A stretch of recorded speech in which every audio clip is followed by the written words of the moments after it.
2 மாசத்துக்கு 150 கோடி சம்பளம் 2030 மாறப்போகும் ஐபிஎல்.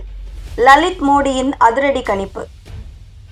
ஐபிஎல் கிரிக்கெட் தொடரின் வளர்ச்சி இன்னும் சில ஆண்டுகளில் கற்பனை செய்ய முடியாத உயரத்தை எட்டும் என்றும் 2030ஆம் ஆண்டில் ஒரு வீரரின் ஊதியம் 150 கோடி ரூபாயை தாண்டும் என்றும் ஐபிஎல் தொடரின் முன்னாள் தலைவர் லலித் மோடி அதிரடியான கணிப்பை வெளியிட்டுள்ளார். வருங்காலத்தில் நட்சத்திர வீரர்களுக்கு 150 கோடி ரூபாய் கிடைக்கும் எனும் பட்சத்தில் அப்போது வைபவ் சூரியவன்ஷி அந்த சம்பளத்தை பெறுவாரா என்ற எதிர்பார்ப்பு எழுந்துள்ளது. ஐபிஎல் தொடரை உருவாக்கியவர்களில் முக்கியமானவரான லலித் மோடி தற்போது லண்டனில் வசித்து வருகிறார். சமீபத்தில் முன்னாள் இங்கிலாந்து கேப்டன் மைக்கேல் வேகனுக்கு அளித்த பேட்டியில் ஐபிஎல் தொடரின் எதிர்கால நிதிநிலை குறித்து பல அதிரடி தகவல்களை பகிர்ந்துள்ளார். தற்போது நடைபெற்று வரும் 2026 ஐபிஎல் தொடரில் அதிகபட்சமாக ரிஷப் பண்டுக்கு 27 கோடி ரூபாய்க்கு ஒப்பந்தம் செய்யப்பட்டுள்ளார். ஆனால் இன்னும் 4 ஆண்டுகளில், அதாவது 2030ஆம் ஆண்டில் ஒரு அணியின் டாப் வீரர்கள் 150 கோடி ரூபாய் வரை சம்பளம் வாங்குவார்கள் என்று லலித் மோடி கூறியுள்ளார். அப்போது ஒரு வீரர் விளையாடும் ஒவ்வொரு போட்டிக்கும் சுமார் 8 முதல் 9 கோடி ரூபாய் வரை ஊதியம் வழங்கப்படும்.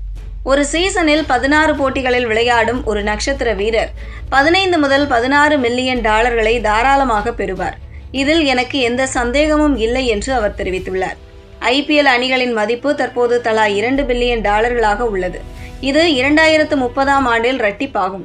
இதனால் ஒரு அணியின் ஒட்டுமொத்த வீரர்களுக்கான பட்ஜெட் மட்டும் 932 கோடி ரூபாயாக உயரும். வளர்ந்து வரும் நடுத்தர வர்க்க மக்கள் மற்றும் ஒளிபரப்பு உரிமம் மூலம் கிடைக்கும் வருவாய் இதற்கு முக்கிய காரணமாக இருக்கும் என அவர் விளக்கியுள்ளார். இந்த இமாலய வருவாய் காரணமாக சர்வதேச கிரிக்கெட் வீரர்கள் தங்களது நாட்டுக்காக விளையாடுவதை விட ஐபிஎல் தொடருக்கே முன்னுரிமை அளிப்பார்கள் என்றும் லலித் மோடி எச்சரித்துள்ளார்.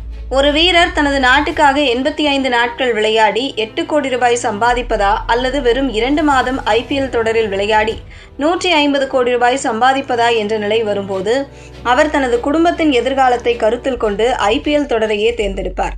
150 கோடி ரூபாய் கிடைக்கும் இடத்தில் விளையாடச் சொல்லித்தான் அந்த வீரரின் குழந்தைகளை வற்புறுத்துவார்கள் என்று யதார்த்தமான ஒரு காரணத்தையும் அவர் முன்வைத்துள்ளார்.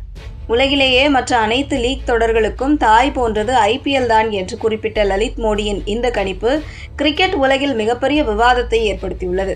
2030ஆம் ஆண்டில் கிரிக்கெட் வீரர்கள் உலக பணக்கார விளையாட்டு வீரர்களின் பட்டியலில் முதலிடத்தை பிடித்தாலும் ஆச்சரியப்படுவதற்கு இல்லை.